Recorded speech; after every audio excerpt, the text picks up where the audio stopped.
Ahoy everyone, welcome to Elerrina's Bilging tutorial for Yohoho Puzzle Pirates. I'm currently Legendary Bilge on the Emerald Ocean, but I've previously been Ultimate twice, although I've never been number one. So while the ways that I'm going to teach you are good ways of scoring in Bilging, they may not necessarily be the best ways or the only ways. So without much more, let's jump into it. So the first thing you'll notice when you open up Bilge for the first time, you'll see here your indicator on the right hand side. It's going to show how well you're scoring in the puzzle. Right now ours is brown, but as we start to play the puzzle, you'll see it start to move, change to shades of blue, and then ultimately it can change to shades of yellow and even sparkle as we perform the puzzle and do better. Then on the left hand side here, you'll see our stars that indicate our current difficulty level of the puzzle. It also is an indicator of your score while you're playing the puzzle. So as you see, as you click through and clear off pieces, that your score is going to go up and up, and eventually you can fill all of these stars and it'll reset your board and increase the difficulty of the puzzle. When you first start out in Bilging for the first time, you will not have this aqua piece. I've already played a little bit, so that is going to throw you off a little bit, but you do eventually, through filling up your stars, eventually unlock that piece, as well as the seventh piece, and a couple other special pieces that we can talk about as we get into it more. So I am going to show you guys 3 different ways that you can score or strategize your scoring in Puzzle Pirates Building. These are the 3 ways that I have learned over the years and kind of developed as different techniques for playing the Bilging puzzle. The first of those is going to be specific to these 3x3s. So a 3x3 is 3 in a row and 3 in a row, and when you click them together you clear them both at the same time. It'll also be 3x4s, which is a 3 and then a 4, or a 3 and a 5, and it'll apply to either one of those conditions. And specific to this particular method, you are exclusively only really going for those 3 options, either a 3x3, a 3x4, or a 3x5. In all 3 of those cases, you are trying to only do 2 moves before including your break. So what I mean by that is this is one move, this is your second move. After that, you should have broken, otherwise it's too many moves and your score isn't high enough to really benefit you when trying to score in the puzzle. Another thing that's important to note with this particular method is you're going to want to wait anywhere from 2 to 4 or even 5 seconds between each of your moves with this particular method, and you're probably quite often not going to have all of the moves, or not going to have 3x3s, 3x4s, or 3x5s to break. So you really have to be patient, play slowly, and read your entire board. You also want to try and look at the top half of your board at all times to try and look for those opportunities to have your pieces combo together. And what I mean by combo together is, say if I break this 3x4 here, this blue is going to fall 3 spots, and it'll combo that next one, causing it to break as well. So as we do this method, again, we're just real slowly going through, counting our number of moves, 2 moves or less, giving it 3, 4, even 5 seconds between each move. That gives us time to read the board, slowly process, think through, analyze the board.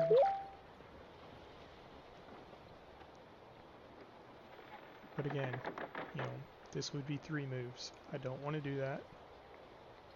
I just want to take whatever the board's giving me.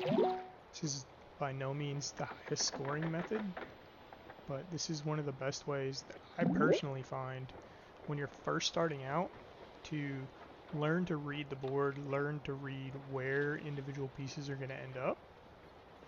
So, I can see here that these pieces break, or when I break this 4x4 here, these 2 pieces are going to end up here.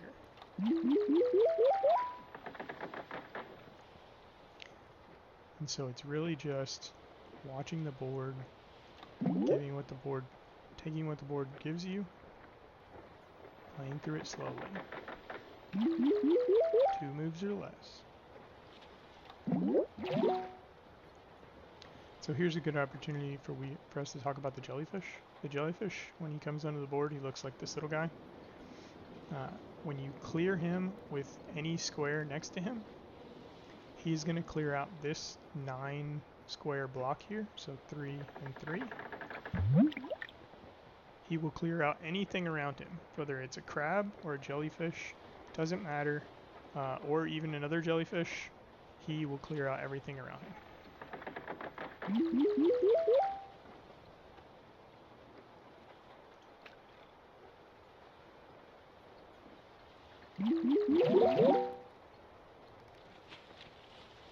There's our crab friend, or jellyfish friend again. I'm going to save him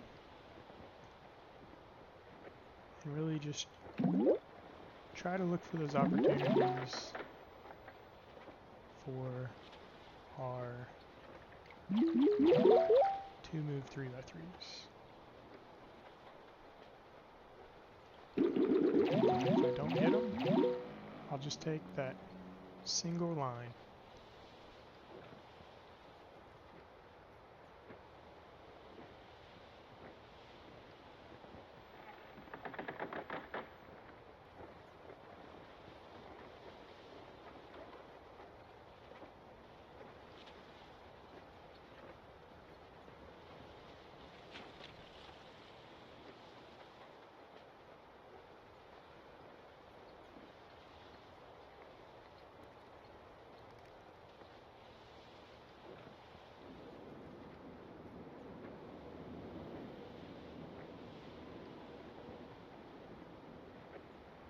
Alright, let's jump back in. Alright, so we see here, I could take this one. I can also take this one. And if I take that one, it would break this one. So we really have to kind of read the board, play slow. I'm going to take this first one down here. Then I'm going to look. That's 2 moves.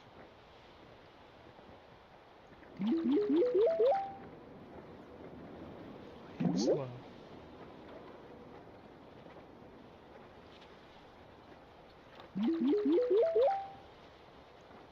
Counter ourselves.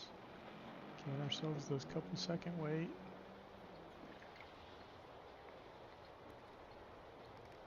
And you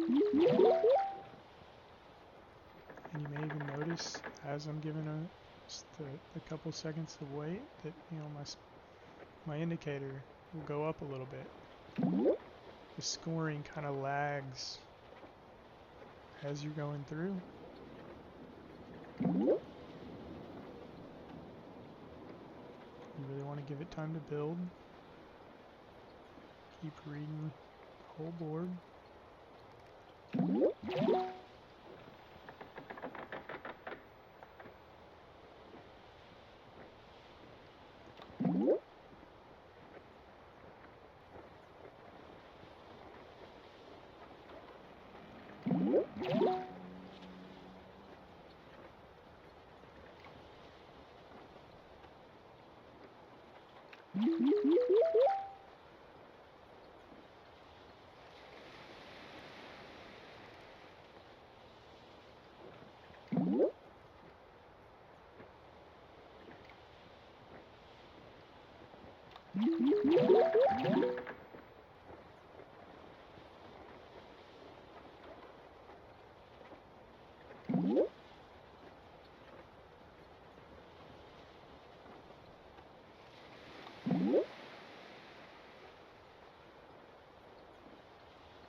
Okay, you see I could make this look bigger. I'm trying to keep that count low.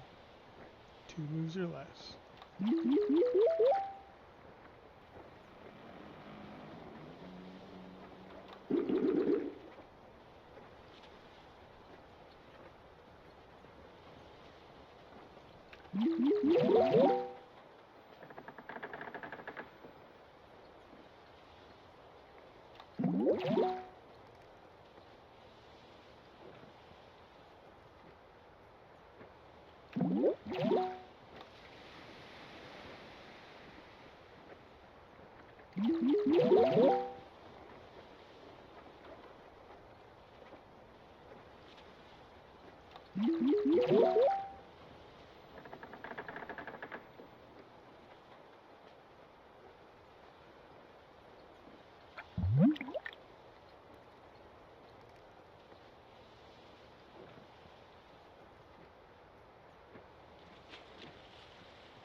You'll see we're starting to score better. It takes a little while to build. It's a patient game. It takes time. Once you get up into the 6-piece and 7-piece and you have the jellyfish, this way of building actually starts to get easier. The jellyfish are something that you can use when you run really low on pieces to try and create an easier board to work with and clear out a lot of extra pieces. But it's really just playing slow, letting the board come to you,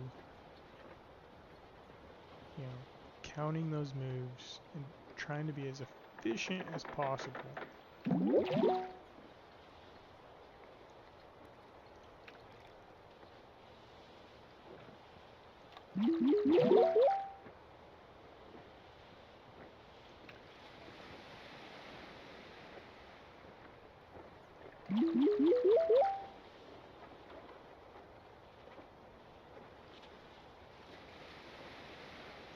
This way really kind of shines if maybe you're playing on a second account and you have 2 pirates, you know, something that you're not necessarily going to commit all of your attention. So those intentional pauses between clicks are kind of inbuilt because you're looking at something else.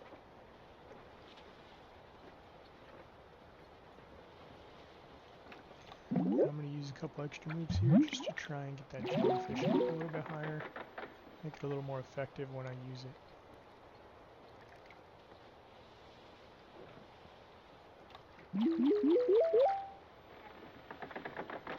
Going slow, reading the board.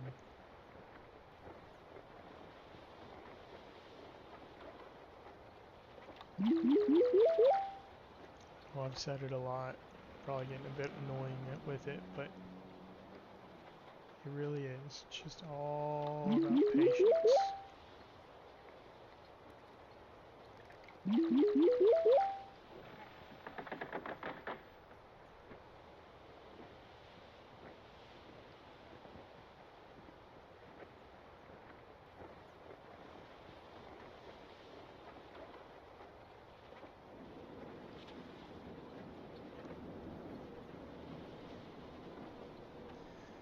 Alright, so the next method that I'm going to show you is a method that builds upon the previous method.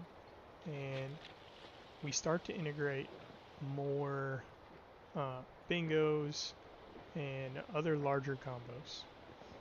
So we go from those 3x3s, 3x4s, 3x5s in 2 moves or less to bingos. And with bingos, you want 5 moves or less. So we'll get into the puzzle here in a second, and I'll show you a bingo, and then I'll kind of show you how we can integrate those into our bilging. Let's see.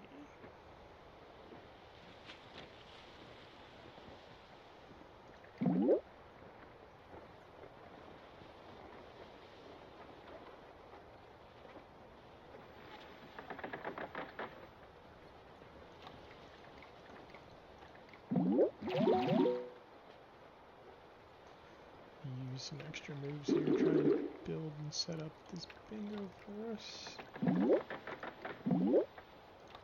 Alright, so this is what a bingo looks like. It's 3 by at least 3 by another 3. This third one can be lengthwise or vertical, horizontal or vertical, but all those make your bingo. So the idea behind this is we're going to continue to use the same method we were using before, where we really want to try and keep our move count low. But again, we're going to start adding in the bingos. So there's 1, 2, 3, 4, and then we would have our bingo here, which is 5.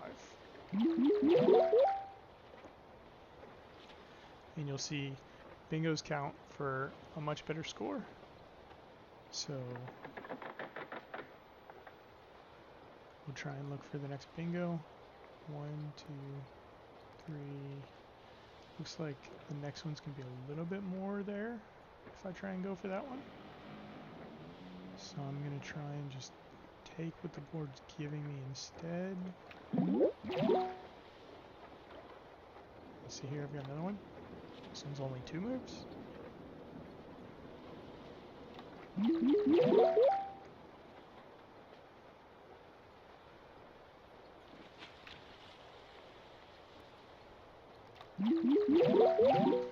And I'm still playing slow, reading the board, looking at what's available.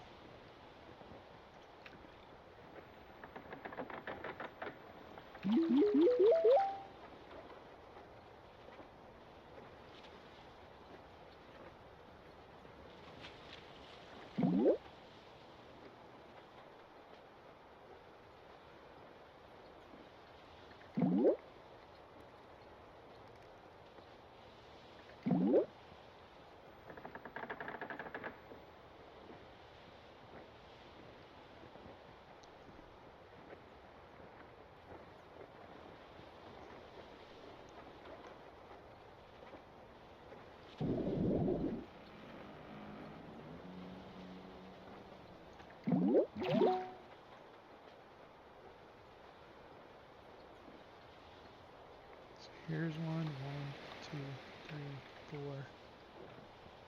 1,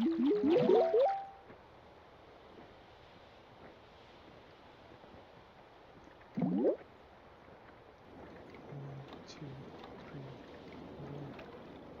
4. Alright, so that one was 6. That was a little bit more than what we wanted. 1, 2, 3. And you see here I could add those on, but I don't want to overdo it. Give us 1, and there's our 5th move.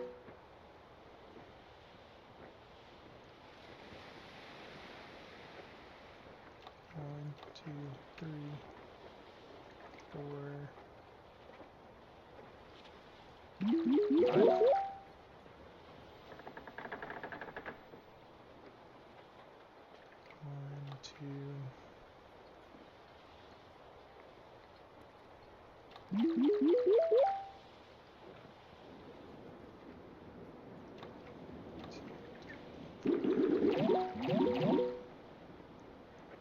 Okay, I wasn't paying attention on that one. Gotta be patient.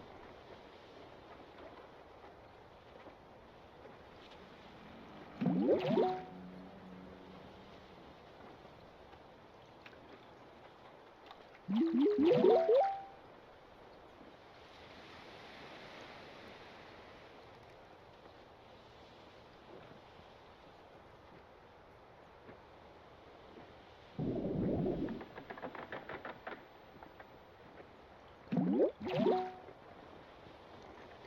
two, three.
So it's just constantly being on a lookout for where can you put those pieces together to try and make that combo you want. Where can I maybe make a bingo?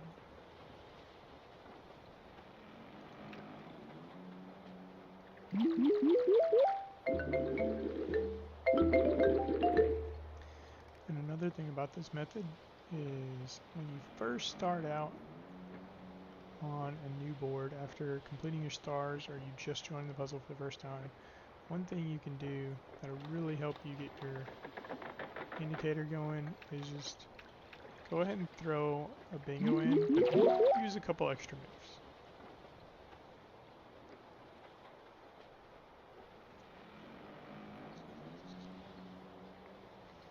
That couple extra moves bingo just to start out, it's a lower scoring bingo than what you would normally get if you do it in 5 moves or less, but it really helps to kind of jumpstart that initial like brown indicator when you're first starting out compared to starting out with your 3x3s or your 3x4s.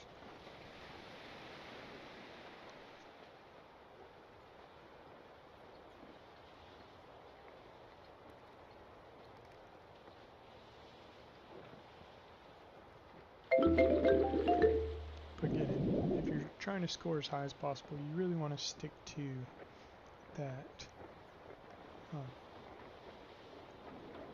5 moves or less setup. So right there, 3 moves right out the gate. That should get us a really nice healthy indicator while I analyze the board and kind of try to figure out where my next bingo or other combo will come from.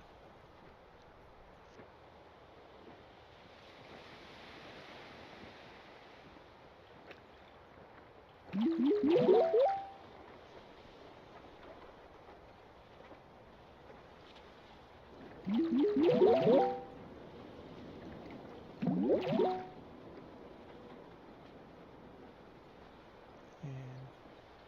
when you're just starting out, you're just figuring things out, you're going to make mistakes. It's okay.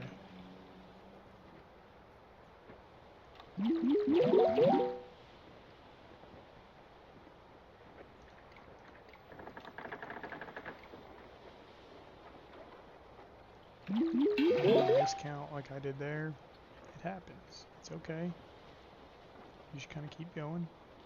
1, 2, 3, 4. Give it a couple seconds. 5.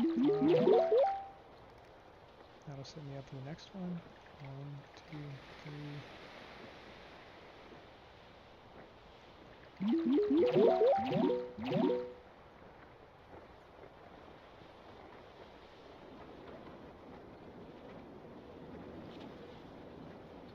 Alright, so we've got a crab here.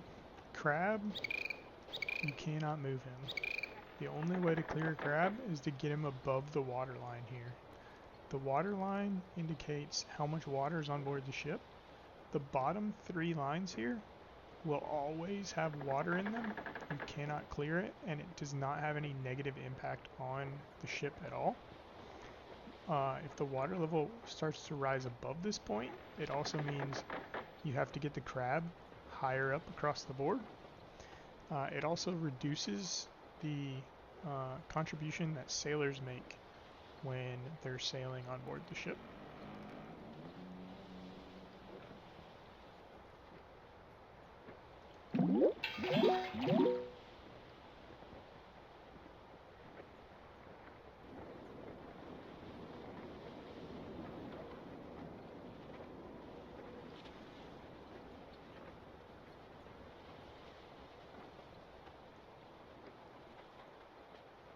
So you saw there when I cleared that, the crab went above the line and then it cleared out. So once you get above the water line, it goes away. Clearing a crab gives you a small bonus to your score. So you want to try and clear those as quickly as you can. It's even okay at times to use an extra move to clear them out.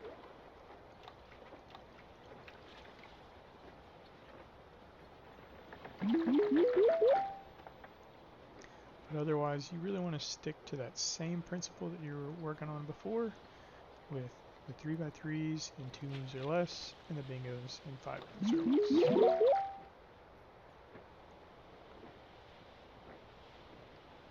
1, 2, 3. Well, looks like I'm going to have to use an extra move there.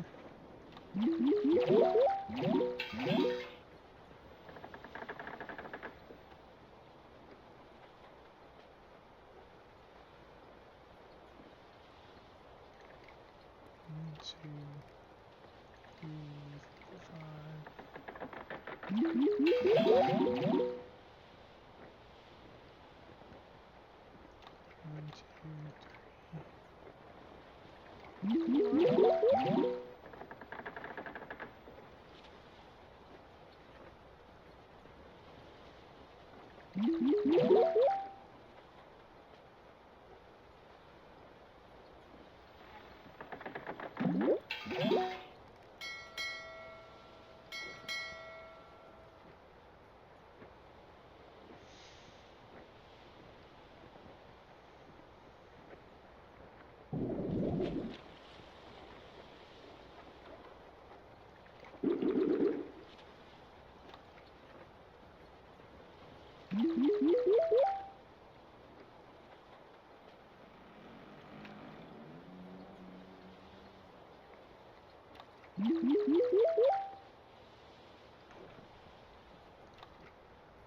One thing when you're first starting out that I didn't mention before, if you're just starting out and you're trying to learn how to set up these bingos and the like, one thing that might help you out in order to try and help with setting those up is to try and help visualize the distance that pieces fall. So like for example here, if I break this 3x3, this blue one would rise to where this green one is right now. An easy way to learn that when you aren't immediately recognizing it already is to just kind of place your fingers up against the screen, and that'll give you an idea of, okay, your top finger is where the piece will be and the bottom finger is where the piece is currently. You can easily clear it out, move it up. It just kind of helps visualize how those pieces are going to move. And you can do that for a 4 and a 5 as well, if it's going to move up 4 or up 5.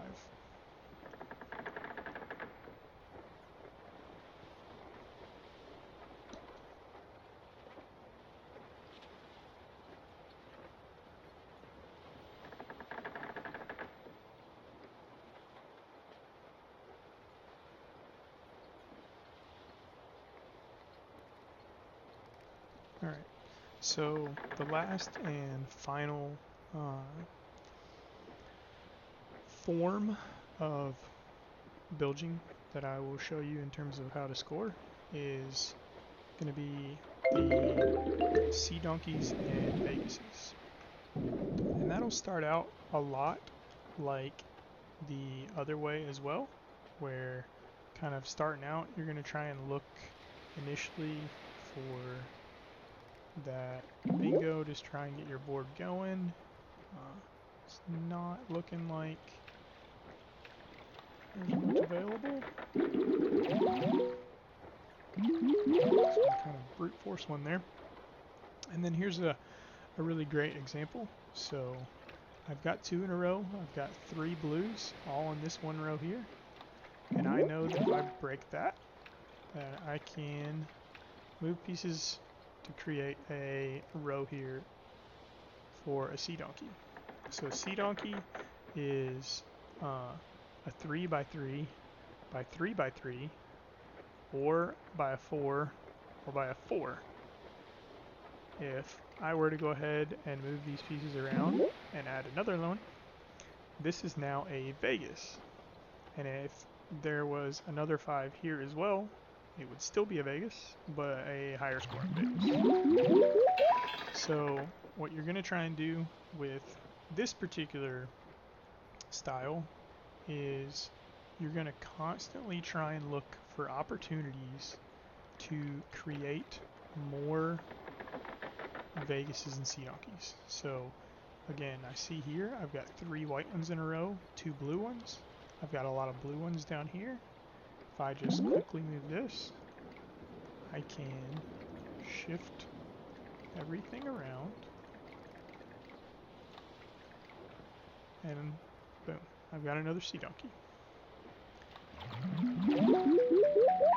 So the thing about this particular format is you are just going to constantly keep searching the board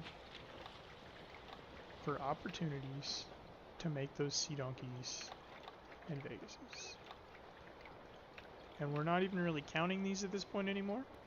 We are just constantly surveying the board, looking for those sea donkeys and Vegases. Now we haven't forgotten our rules about the 3x3s and 3x4s and bingos. Those rules all still are valid and apply. They still are extremely important and valuable to remember when contributing to your overall score. But the donkeys and Vegases contribute enough to your score that they really kind of supersede looking for those other combos. And you really want to keep your eye out for the higher scoring combos at all times.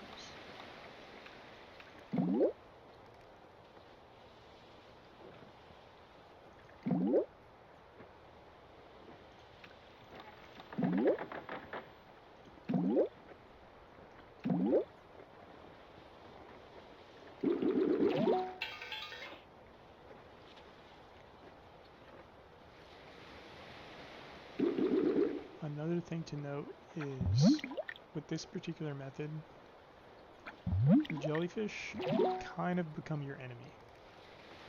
Because when you break them, they break everything around them. They don't really pay to keep on the board anymore. The same for our jellyfish friends. You really want to just try and get rid of them as quickly as possible.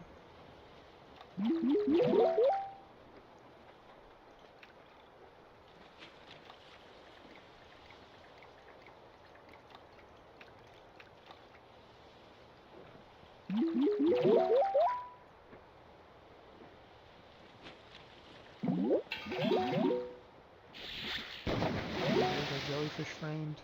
The jellyfish will clear whichever piece you swap it with. It will clear all of that piece off of your board. So in our 3x3 or 3x4 or our bingo method, they really actually are a helper. We can use them to save in order to try and look for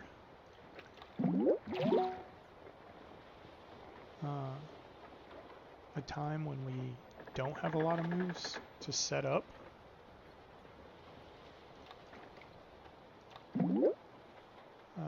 A clear that would allow us to potentially get more moves.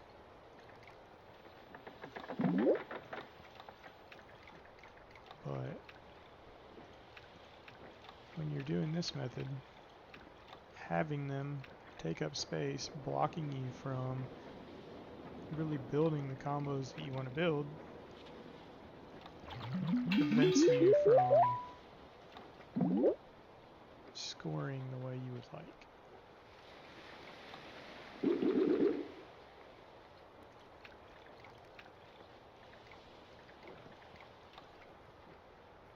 So again, I'm going to try and pause in between breaking these and just keep my eyes peeled, look around the board. Is there anything here I can break? Green to get into this row? No. But I could move this one over, and that's 4. Move that one.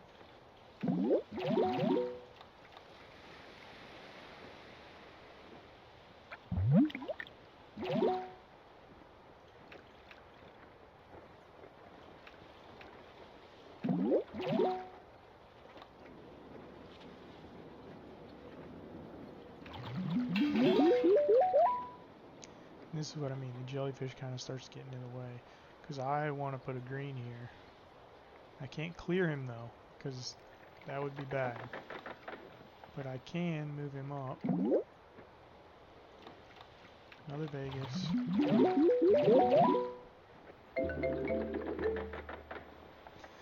Oh, and there's the 7th color piece.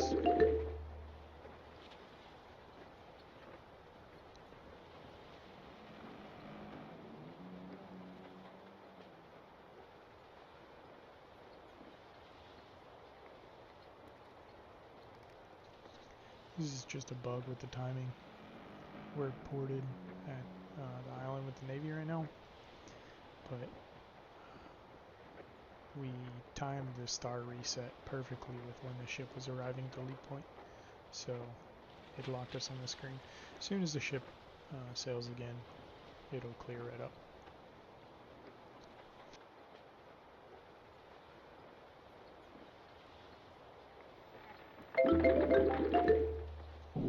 There we go. So again, with this method, we're really just trying to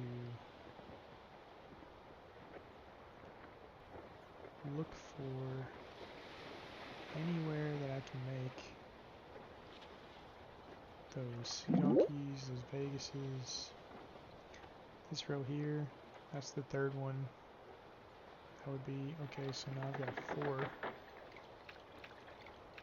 I can use that. Oh, we didn't check what was in the row with it, column with it.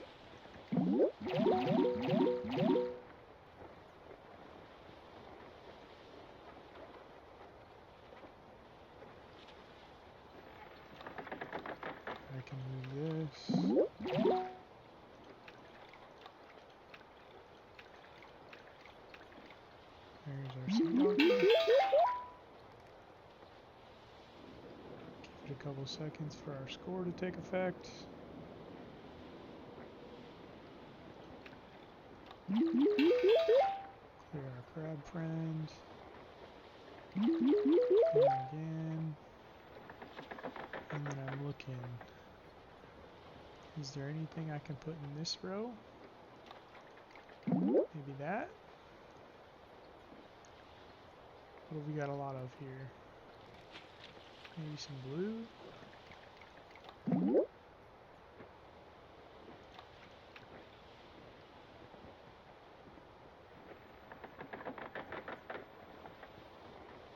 looks like I don't have any way to create that.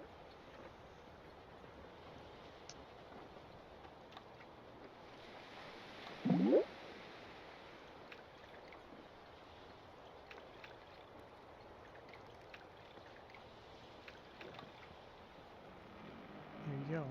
Another Vegas.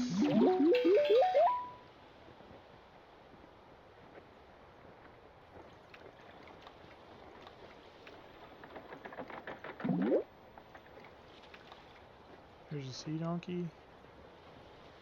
I'm going to stop for a second, pause, look. Is there a way I can build this up bigger? Doesn't look like it. I don't see an easy, quick way. So I'll just go ahead and take that sea donkey.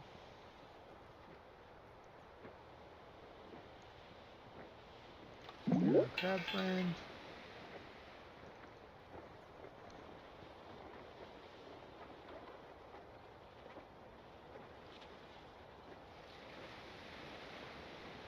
And during high water level, you'll tend to generate more crabs than you would during a normal session like this where the water level is low. I find that the secret to continuing to score well on the puzzle when the water level is high is to tend to ignore most of what goes on through the middle of the board, which is counterintuitive to what we're doing right now, where we're really kind of watching the middle of the board for those opportunities to build our Sea Donkeys Vegases. And we're really going to focus in this top third, these top 4 lines, and that's where you're really going to try and clear the crabs as much as possible, as quick as possible. And those crabs will really get you the points that you need with high water levels to score very well.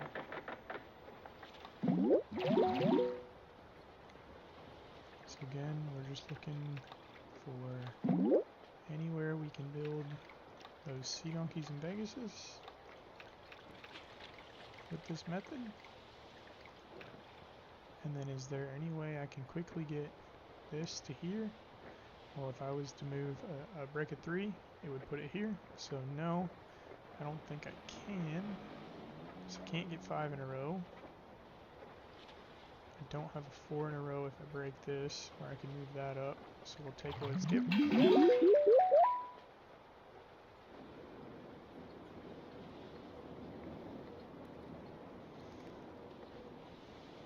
And there you go, our first incredible.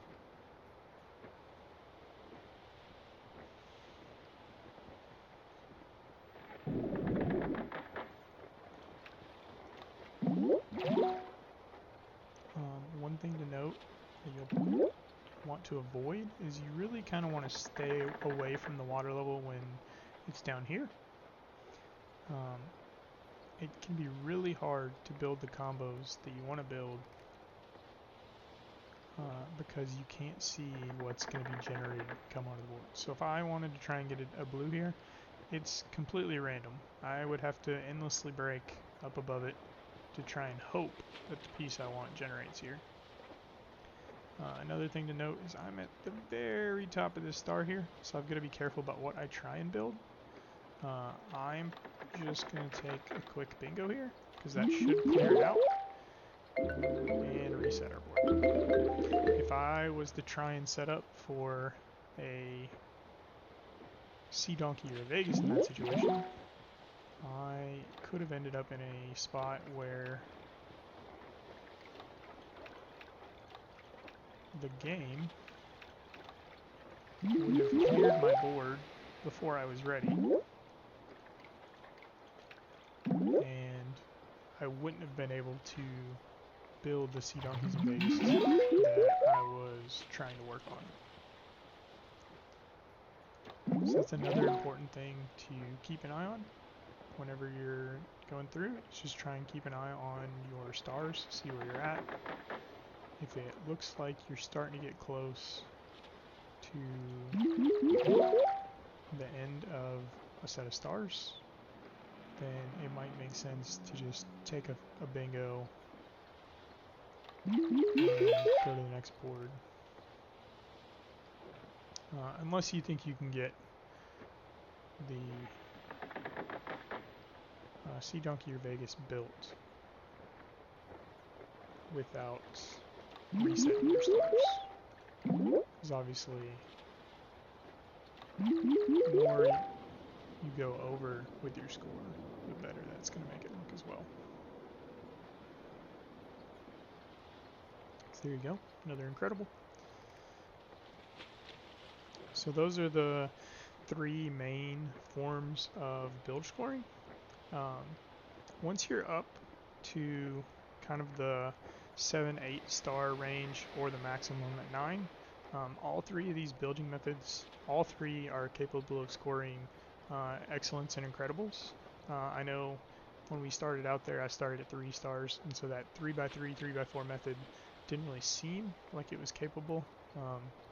But I do have another video on my YouTube channel that does have me starting from very beginning, brand new, all the way through to the very end. And for most of that video, I am scoring excellence and even incredible at the end of the video. It's harder to get an incredible doing that method compared to the Sea Donkey and Vegas method, but it is possible to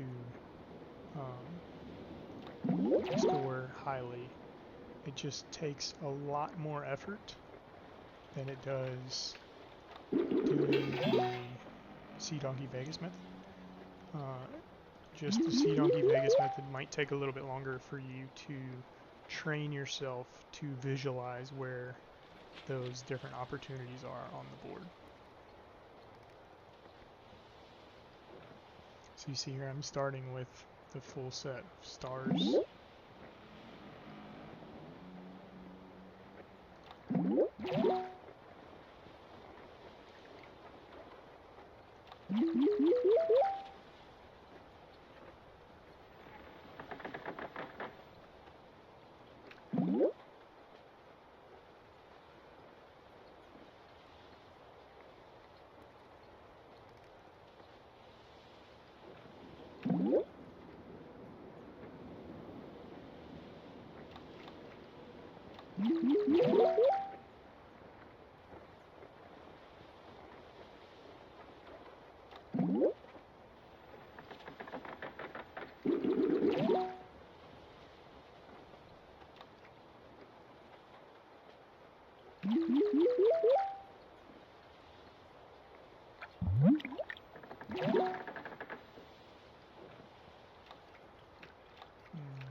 Take this freebie.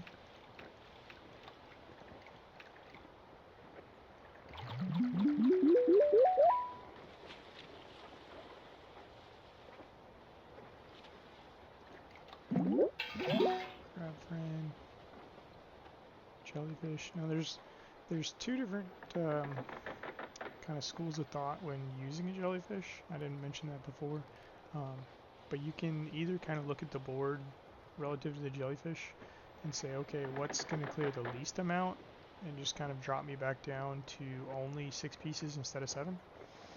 And then there's the side where you're going to potentially clear out more pieces, but leave yourself in a situation where you have a different color that maybe had less, that are still kind of taking up space on your board.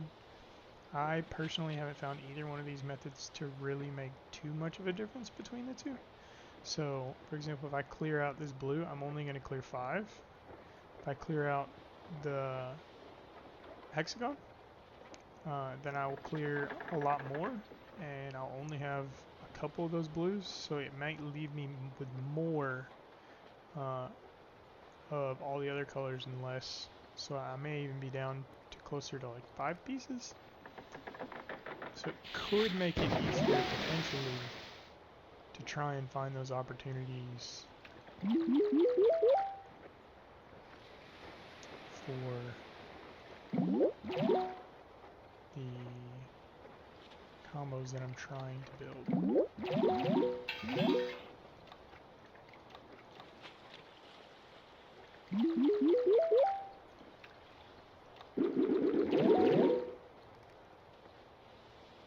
But then it can also make it harder.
And sometimes, like with that I was working on there, you kind of see where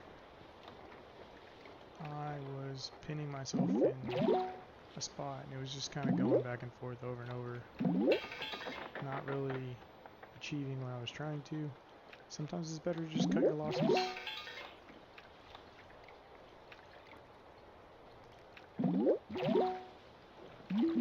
Obviously, I tried. I don't think I can get this to be what I was trying to make it.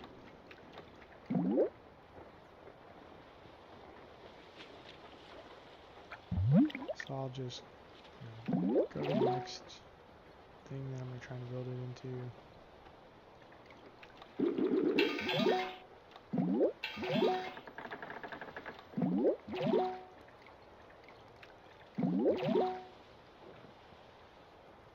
That didn't work. I'll just go to the next thing. Where's the next combo I can try and build, you know?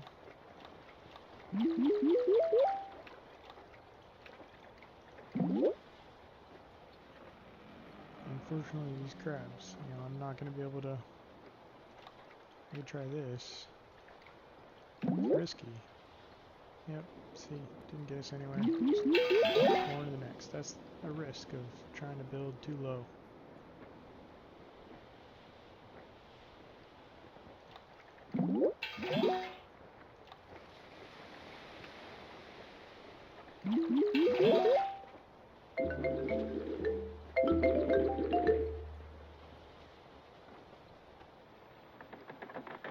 And as you play more and get a better feel for the puzzle, you'll kind of figure out what works for you.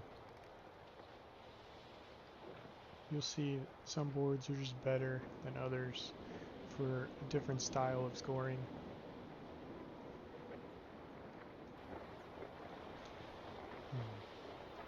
One thing you can do as you're getting more and more advanced is you can really start to focus more on building a Sea Donkey or Vegas on the top half of your board, and then starting to move pieces around on the lower portion of your board that will align with the pieces on the top half of your board, not for a combo, but to set up your next Sea Donkey or Vegas. And then you can reduce the number of moves it will take on your next one. So I mess myself up again.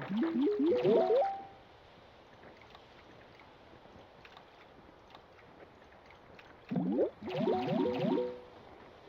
did it again.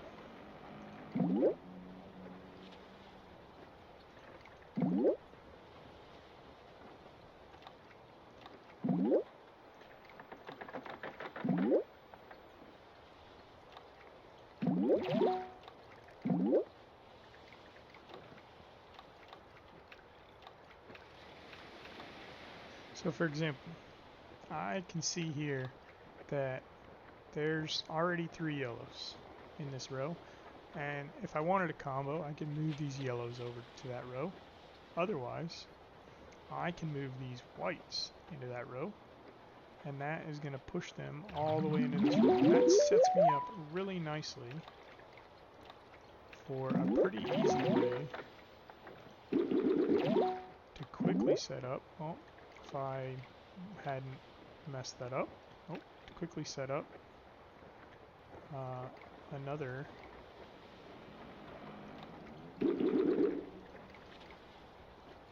immediate break.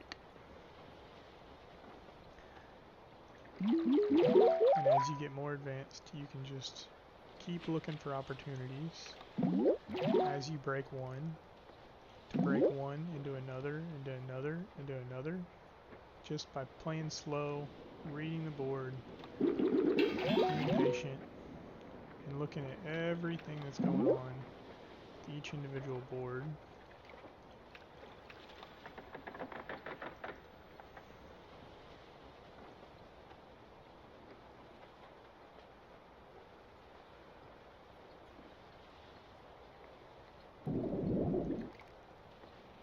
A good rule of thumb to keep in mind when you're trying to do this, if you've got the 2 above that, the next row after that is going to be where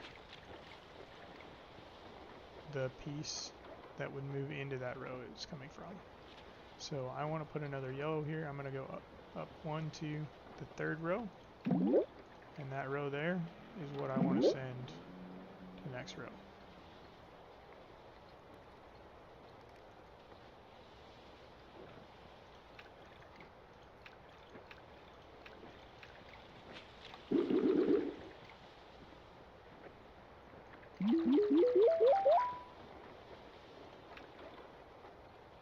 And see, I set myself up really nicely. So I've already got another one there, and then I'm going to stop, and I'm going to come look down here, and I've actually got an opportunity here with some of these other pieces where I can set up potentially another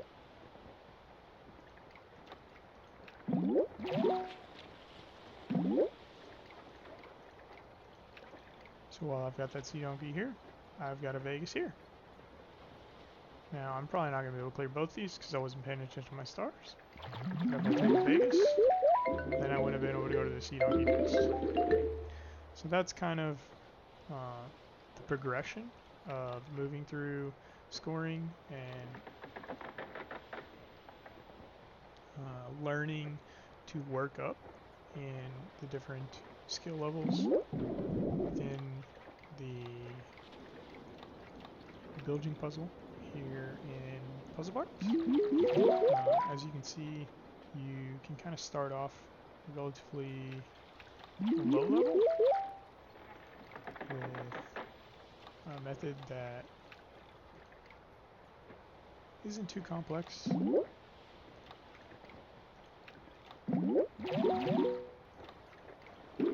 then you can work your way up to some of the more complex fundamentals that require a bit more planning,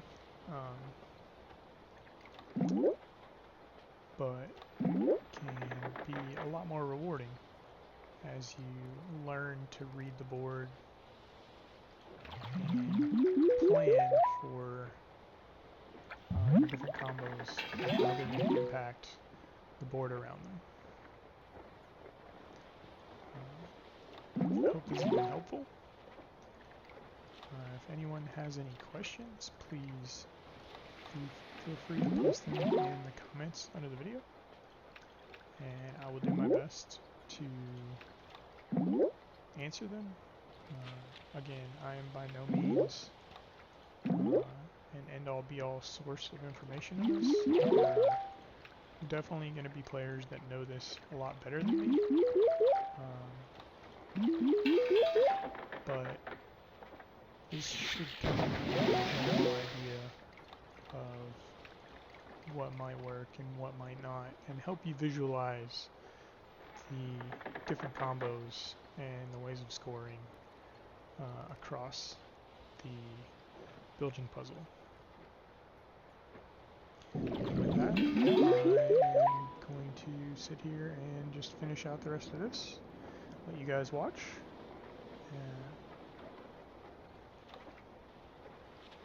Thanks for watching.